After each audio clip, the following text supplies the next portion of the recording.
As we conclude this documentary, we will be meeting NOAA's Climate Education Coordinator, Frank Neopold. Frank, representing NOAA, was one of the 45,000 participants voting at the Paris Climate Accord. Frank's words speak hope to a world affected by climate change and hope to its collaborative efforts working together. My name is Frank Neopold. I'm the Climate Education Coordinator at NOAA in the Climate Program Office, and I'm also coordinating climate education across federal agencies like National Science Foundation, EPA, Department of Energy. In addition to that, I also represent the U.S. government in education, training, and public access, and reporting that to the United Nations Framework Convention on Climate Change, the treaty that led to the IPCC, also to the Paris Agreement. One of the pieces of the work that I do is to move this climate education and move the partners forward.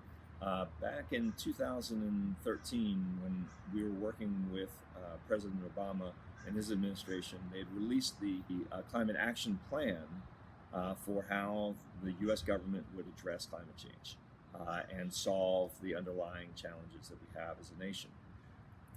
As part of that, we focused on education in partnership with agencies like NOAA and NASA and the other agencies with the White House, and convened roundtables and discussions and built new partnerships. And a lot of people came into, because the convening authority of the White House is an incredible asset.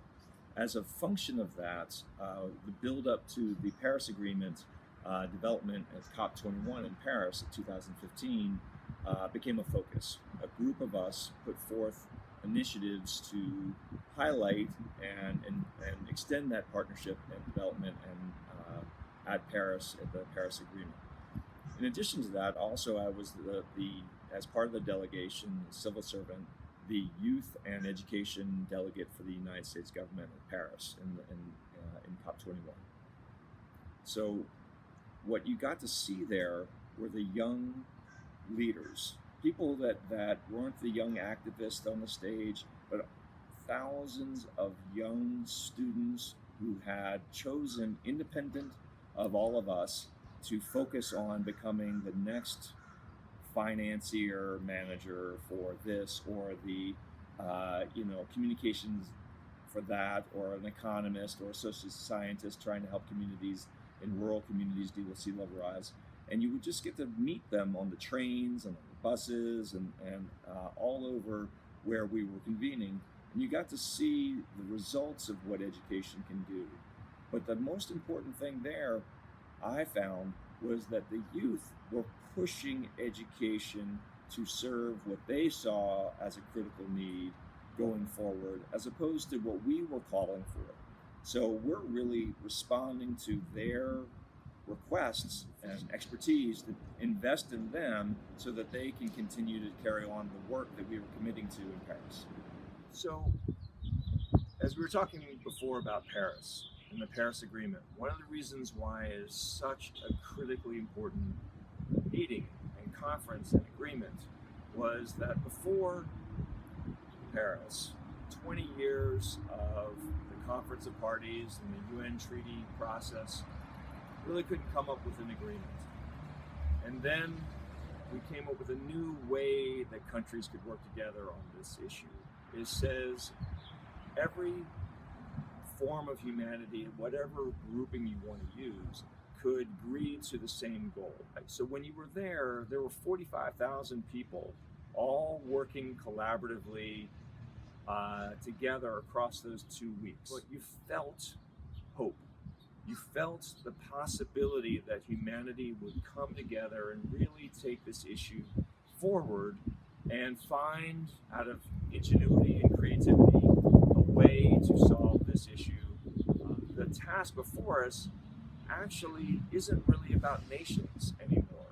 What it is, it feels like, and it looks like, and in reality is that cities, communities, towns, states, subnational entities, if you will, that's more the technical jargon, are really taking on the heavy work of transforming their economies and communities, both to deal with the carbon emissions side, but also to deal with the increased need for resilience to the impacts that have already started to grow and affect communities across the country and across the world. For over 200 years, our country's National Oceanic and Atmospheric Administration, NOAA, is the agency of the United States federal government. It is responsible for monitoring our climate and our environment and taking the proactive steps to protect a planet. It is also the agency that is in the alignment with the Paris Climate Accord to globally reduce fossil fuel emissions that are the driver of climate change. NOAA is the hierarchy in climate education. It's also the hope for a nation in collaboration with a world, and it serves to be our hope for the future. From countries to cities to townships to boroughs to individual citizens that are thinking and acting globally, they are the network connecting best practices to a world. It is that hierarchy of that connection action that will lead to our children's future. Our children are aware this planet, this earth that we call home, is our collective address. It is our green connection.